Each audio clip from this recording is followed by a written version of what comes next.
One of the most exciting things about a new Smash entry is seeing all of the changes to your favorite returning veterans, at least for me. So, with Ultimate right around the corner, let's take a look at who I think the 5 most improved characters are coming in from Smash 4. And note the I think. Can we please skip the "but player X said Y" comments? You click MockRock's video, you get MockRock's opinion, and oh, hey, thanks for clicking. Also, before we start, keep in mind that these are the most improved veterans, not the best. Spoilers, Pikachu is not on this list. Moving from here to here matters less than moving here to here.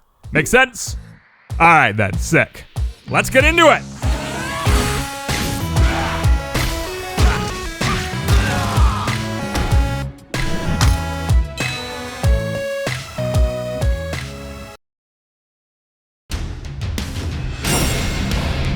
Starting right off the bat with a fan favorite, Ganon's left the Grandpa sprint from the last 2 games behind, going back to a much more melee-ish design, sadly his best version so far, with considerable improvements. Heavyweights in general arguably benefit the most from the game's new engine, and Ganondorf dash dancing around and throwing out legless neutral and back airs from a 3-frame jump squat seems, well, appropriately evil. Just as evil as the end leg they shaved off Wizard's foot and the ability to true combo out of Flame Choke. His new down smash and forward smash are also improved, but it's not all good news. His up smash actually seems worse. Ganondorf in Smash 4 is an appalling character, but a few of his moves are absolutely busted, and up smash is definitely one of them. Using the sword does feel way more appropriate thematically, but transforms the attack from a neutral tool with 0 commitment to a hard read option, something Ganon definitely did not need more of. His throws are also still just kind of there, and the worst sin of all, his recovery continues to be Ganondorf tier. This design honestly infuriates me. Part of the benefit of playing a super heavyweight is supposed to be survivability, and Ganondorf is now in his 4th game of playing with smaller blast zones than everyone else. Recovery isn't everything though, and I think the overall bust to Ganon have moved him from gutter trash to solidly playable.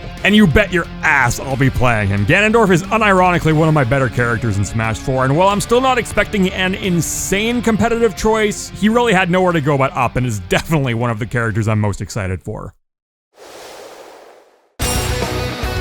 If you followed my channel for any length of time, you know I've got a very low opinion of Smash 4 Pit, but continue to have a ton of faith in his ultimate iteration. Pit's always been comfortable on the ground, so should be very happy with the new ground movement and ability to tilt out a dash, especially now that up tilt and down tilt now have either much better setup or even true combo potential. It's a bit hard to tell yet. Pit's dash attack is also now a kill move, which is just a godsend, and speaking of godsends,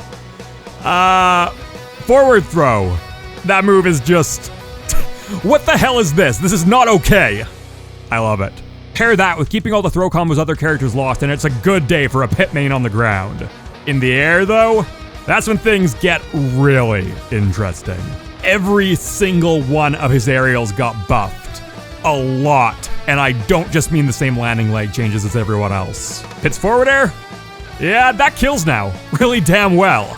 Same with his up air. And his back air sweet spot is incredibly generous. Same with his down air. You've now got a proper spike in a game with weak air dodges. Oh yeah, let's talk about air dodges for a minute. I seriously think Pit is like one of the 5 characters happiest to see this new air dodge system. His exact Smash 4 arrows would already be great in this environment, but Sakurai in all his wisdom decided to make them faster and more steerable. Good luck avoiding those, and if your opponent does decide to burn their 1 air dodge instead of eating the hit, hey, Pit's got 4 kill aerials now, choose your own adventure. And you're gonna make it back just fine yourself. Pit's one of the few characters with a wide variety of recovery mix-ups between his multiple jumps, side B, stronger Guardian Orbitars, and multiple up B angles. A lot of characters are gonna struggle to recover in this game, but not Pit.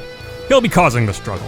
Overall, Ultimate's Pit keeps his great speed, neutral game, and juggling from Smash 4, but the tissue paper swords are a thing of the past, and weaker off-stage options give him the kind of cheese Smash 4 Pit players would kill for. I'm banking on him being a sleeper pick in Ultimate. Zelda came into the game in a similar spot as Ganondorf, meaning it'd be hard to make her much worse. Thankfully, the devs agreed, and she got a slew of buffs that look every bit as cool as her new design. Again, common theme, she benefits a ton from the new ground movement options, and the landing leg reduction on her forward and back air make them unbelievably scary close to the ground. You don't necessarily need to get near your opponent anymore though, since the improved Phantom and Din's Fire now mean that you can finally generate meaningful pressure from a distance, patching up the abysmal neutral she's had to deal with since Melee. Both these special moves also help her offstage play a lot, whoever's offstage. If it's Zelda, she can cover her return, and this combined with a teleport recovery means she's not going to be losing anywhere near as many early stocks to edge guards as a lot of characters are bracing themselves for. And if it's her opponent off stage, I mean, if you thought Pit's arrows sounded like a pain, just wait until you're trying to bob and weave through a delayed projectile, a steerable projectile, and a crazy good spike. Or just stay on stage and use Phantom to cover the ledge. God, doesn't this all just sound so fun to try and deal with? This has all been talking about fighting from a distance though, and if she does get in, she gets to keep her throw combos while also being given an insanely strong killing up throw, and historically, yeah, those have been pretty damn good. Now, she might, emphasis on might, also have an up throw up air kill confirm, and look, this is a zero said that Salem said deal, so take that for what you will. It's not needed for me to put her on this list, but if it's true, then it's obviously just wow. Speaking of the list, I think of all the characters on here, Zelda's improvement is, more than anyone else, purely because of buffs she received. Yes, I think the new engine does benefit her, and keep in mind that it doesn't for everyone. The half of the roster that get less better are actually hurt by the changes, but I'd argue she's not nearly as happy with them as some characters. Her improved edge guarding, kill power, and neutral are the real winners here, and if you've been suffering with her through previous Smash games, I think those days are over. In the opposite vein, Roy's character-specific buffs are solid, but not the absolute craziest we've seen in Ultimate. Larger hilt hitboxes, a more generous spike window, a killing up air, double-edged dance actually working on a fundamental level, adding fire effects all over his kit, that's the best one. These are all great, don't get me wrong, but what really puts Roy on this list is Ultimate's engine. If you're coming from Smash 4 with a desire to approach but poor approach options, then oh boy, if that doesn't describe Roy's entire playstyle, Ultimate's mechanics are very good to you. Roy's aerials have gone from unsafe, difficult to use, and just all-around awkward to extremely dangerous approach tools that you can use to dance around shields effectively, but you don't even have to if the Y button isn't calling your name. Roy's jab and forward tilt are fantastic tools that were hampered in Smash 4 because of the way dashing works, but in Ultimate, you're no longer restricted to just walking up slowly or using it in a close quarters scramble. You can just run up to their face and throw them out, with jabs still confirming into a million options and forward tilt being a terrifying kill move. When you factor in double-edged dance no longer being the most poorly programmed abomination ever put in a video game, Roy becomes a rushdown character who can actually, play rushdown. TK Breezy put it best when he described Roy as an ultimate character in a Smash 4 engine, and I fully agree. It's our boy's time to shine. Also, come on, his spike sets you on fire. That's just so fucking cool.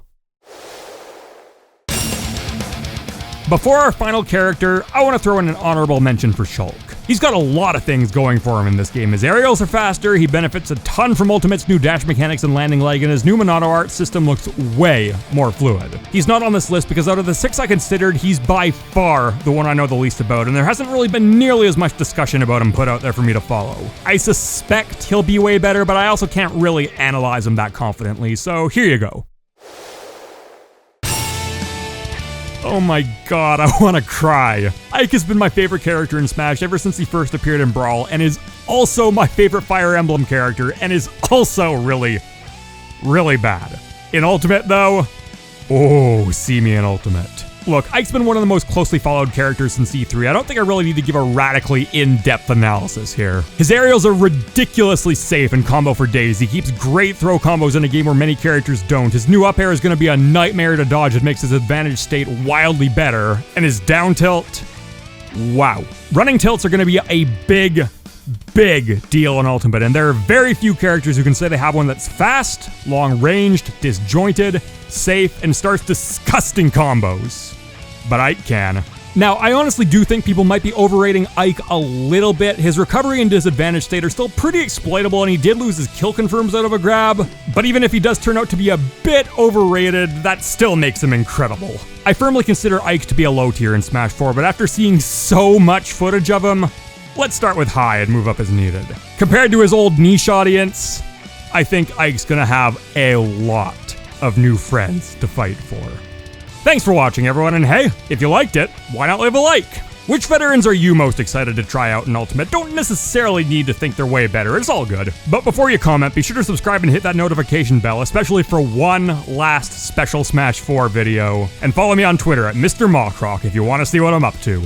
Later, people!